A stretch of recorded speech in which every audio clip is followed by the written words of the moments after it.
გასული ჯერჯერობით აქტიურობს ის თავდასხმელი. თანამდებლებისგან ასე იყო მთელი პირველი ტაიმის მანძილზე. გოლი უნდა გაეტანა მეზობლებს.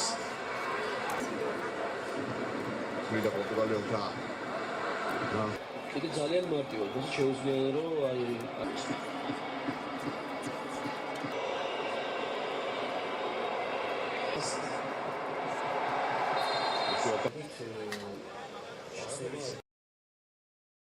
საღამოს 8 საათიდან ბათუმელებს და არა მარტო ბათუმელებს, ტურისტებს, ჩამოსულ სტუმრებს საშუალება აქვთ ბულვარის ქვიშის მოედანზე ყოფილი ჩინური რესტორნის წინ შემომოვიდნენ და დაუქომაგონ საყვარელ ნაკრებს. დასწრება უფასოა, შეუძლიათ ფუნქციონებს ღია ბარი და ესეც სიტუაციაა რა. ახალგაზრდები, უფროსი თაობა, მანდილოსტები მოდიან და პირდაპირ ტრიბუნებიდან შეუძლიათ უქომაგონ, უყურონ და არანაირი შეზღუდვის გარეშე. მთელი ბათუმი ვიკრიბებით და გულშემატკივრობთ ჩვენს ყველა გუნდს. აქ არ აქვს მნიშვნელობა რომელი გუნდი მოვა, არ არის არანაირი ფან-კლუბი.